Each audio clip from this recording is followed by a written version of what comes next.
Assalamualaikum warahmatullahi wabarakatuh. Perkenalkan, nama saya Alif Muafak dari kelas 10-7. Dan pada kesempatan kali ini saya akan sedikit menceritakan tentang sejarah dari ninja Banyuwangi. Di daerah Banyuwangi, tepatnya pada tahun 1998, sempat ada peristiwa yang menggambarkan satu Indonesia dan sempat masuk berita internasional.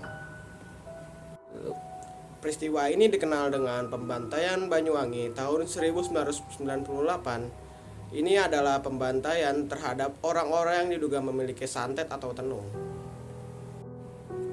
Pertanyaannya, apa sih hubungan ninja dengan peristiwa ini? Dan beginilah sejarah singkatnya. Dahulu, tepatnya pada tanggal 4 Februari tahun 1998, terjadinya pembunuhan pertama pada peristiwa ini. Akan tetapi, laki-laki tersebut merupakan korban yang pertama. Warga menjadi tidak sadar dan menganggap ini adalah pembunuhan yang biasa. Pada tanggal 6 Februari tahun 1998, Bupati Banyuwangi, yaitu Kolonel Polisi H.T. Purnomo atau biasa dikenal dengan Bupati Pur, beliau mengeluarkan radiogram atau pesan tertulis resmi kepada seluruh aparat pemerintahan. Isi dari pesan ini adalah untuk melindungi, mendata, dan mengamankan orang-orang yang ditandai memiliki ilmu supranatural. Namun sayangnya, seolah-olah data ini bocor dari pemerintah, banyak terjadi kasus pembunuhan terhadap dukun santet atau warga sipil yang diduga memiliki ilmu supranatural. Bahkan pada saat itu, peristiwa ini menjadi trending berita di Indonesia, bahkan sampai ke berita luar negeri. Karena maraknya kasus pembunuhan misterius pada saat itu, Bupati akhirnya mengeluarkan radiogram kedua pada bulan September tahun 1998. Isi radiogram ini pun sama seperti yang pertama, yaitu mendata, melindungi, dan mengamankan orang-orang yang diduga memiliki ilmu supranatural.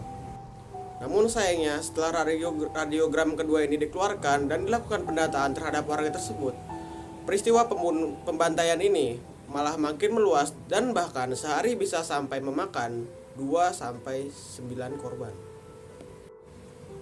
Akhirnya masyarakat pada saat itu berasumsi bahwa radiogram dari pemerintah ini yang merupakan menjadi sumber masalah dari pembantaian ini. Bahkan masyarakat juga berasumsi pemerintah ingin membasmi lawan-lawan dari ideologi politik dalam pemerintahan. Para ulama Kabupaten Banyuwangi pun menganggap bahwa radiogram dari pemerintah ini adalah untuk melindungi warga yang memiliki ilmu supranatural. Akan tetapi, harapan dari radiogram ini kurang tersembunyi dan membuat informasi orang tersebut bocor ke publik.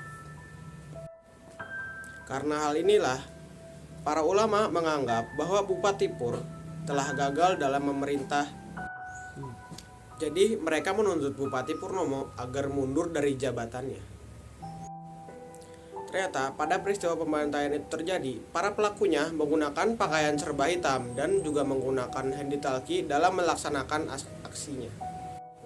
Masyarakat pada saat itu menyebut pelaku pembunuhan ini dengan sebutan ninja. Ada dua versi mengenai ninja atau pelaku pembunuhan ini. Versi yang pertama adalah orang yang berkostum hitam dan memegang senjata. Sedangkan versi yang kedua adalah orang yang mirip seperti ninja di Jepang yang melakukan pembunuhan secara sistematis atau sangat terlatih.